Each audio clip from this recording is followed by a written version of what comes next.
ایک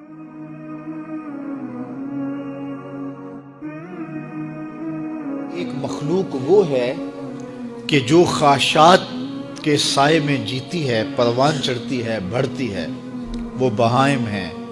اور ایک مخلوق وہ ہے کہ جن کی تسبیح، ذکر، سجدہ اور قیام ہی غذا ہے۔ اور یہ تیسری مخلوق حضرت انسان ہے کہ اب یہ اس دوراہے پہ کھڑی ہے، چاہے لڑک کے ادھر چلی جائے، چاہے پرواز کرے تو فرشتوں سے بھی آگے گزر جائے۔ اب یہ اس کا اختیار ہے۔ حضرت انسان اللہ کی تخلیق کا شاہکار ہے، تو وہ لڑک کے چوپایوں جیسے کام کرے تو پھر چوپایا تو وہ ہوا ہی ہوا، لیکن فرمایا بل ہم عدل، بلکہ چوپایوں سے بھی گزر گیا ہے، اس لیے کہ چوپائے کے پاس تو تھا ہی وہ جو اس نے کیا، اور اس کے پاس چراغ علم بھی تھا، جگمگاتی راہیں بھی تھی، جنت کے راستے بھی تھے۔ یہ آسمان کی طرف پرواز کرنے کی بجائے زمین کی طرف لڑک گیا تو یہ چوپایوں سے بھی بدتر ہے۔ اور اگر یہ دوسرا راستہ جو کہکشاؤں سے بھرا ہوا راستہ ہے، نور و نکھت سے سجا ہوا راستہ ہے، اس خیر کی راہ پہ گامزن ہوتا ہے، تو پھر فرشتے بھی اس کی قسمت پہ رشک کرتے ہیں، پھر فرشتوں سے بھی آگے گزر جاتا ہے۔ یہ اللہ تعالیٰ نے ہر طرح سے راہیں اس کے لیے اجال دی، فطرتاً بھی اور انبیاء اور رسل کے ذریعے بھی، کتب کے ذریعے بھی، صحیفوں کے ذریعے بھی، مصلحین کے ذریعے سے، عقل و فہم جو دیا گیا اس کے ذریعے سے۔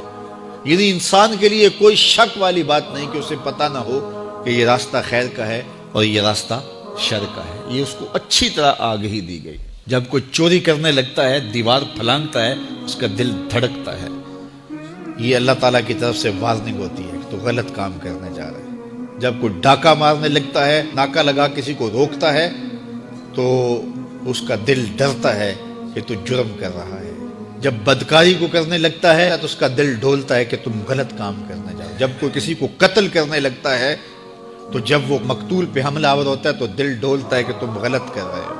حتیٰ کہ دیوار رکھتے ہوئے ہمسائے کے 2 انچ بھی دبانے لگے تو دل ڈولتا ہے کہ تم غلط کر رہے ہو۔ یہ جو تیز تیز دل دھڑکنے لگتا ہے گناہ کرتے ہوئے، تو یہ اللہ کی طرف سے اسے بتایا جا رہا ہوتا ہے کہ تم غلط کر رہے ہو۔ حضور سے پوچھا گیا کہ ایمان کیا ہے؟ فرمایا جب نیکی تجھے خوش کر دے اور گناہ تجھے دکھی کر دے، فَأَنْتَ مُؤْمِن، تو تو مومن ہے۔ تو کسی کو پوچھنے کی بجائے اپنے اندر سے فتویٰ لیا جاتا ہے، اندر ہی بتاتا ہے کہ اچھائی کیا ہے، اندر ہی بتاتا ہے کہ برائی کیا ہے۔ اب وہ کس راہ پہ چلے گا؟ میرے حضور نے فرمایا جنت کا راستہ مشکل اور کٹھن ہے، اور جو جہنم کا راستہ ہے وہ آسان اور آراستہ ہے، شہوات سے سجا ہوا راستہ ہے۔ اب تمہیں پتہ ہے کہ انجام کیا ہے اور تمہیں اختیار دیا گیا ہے۔ بعض لوگ اختیار کو اللہ کی رضا سمجھ لیتے ہیں، تو یہ بات جانیے کہ اللہ کی رضا میں اور اس کی مشیت میں بڑا فرق ہے۔ بعض لوگوں کی رسی اللہ نے دراز کی ہوتی ہے تو لوگ کہتے ہیں اللہ راضی نہیں ہے تو ایسا کیوں ہے؟ یہ کون سی کہانی ہوئی؟ ظالم جابر لوگ تختوں پہ بیٹھ جاتے ہیں، مختلف حکومتیں سنبھال لیتے ہیں اور خلق خدا کی ناک میں دم کر دیتے ہیں، لوگ کہتے ہیں اللہ راضی نہیں ہے تو ایسا کیوں ہے؟ یہ کون سی بات ہوئی؟ تو یہ ہمارا ایک خود ساختہ کہا ہوا جملہ ہے۔ حقیقت میں کیا ہے کہ اللہ کی رضا اور ہے، اللہ کی مشیت اور ہے۔ یہ اللہ نے ہاتھ دیے ہیں، اللہ کی رضا یہ ہے کہ ان ہاتھوں سے اچھے کام کیے جائیں۔ آنکھیں دی ہیں تو ان آنکھوں سے قرآن مجید کی تلاوت کی جائے، اللہ کی قدرت کی نشانیاں دیکھی جائیں، لیکن آنکھوں کو شہوات سے بھر دیا جائے، ان ہاتھوں کو ظلم سے بھر دیا جائے تو اللہ روکتا نہیں ہے۔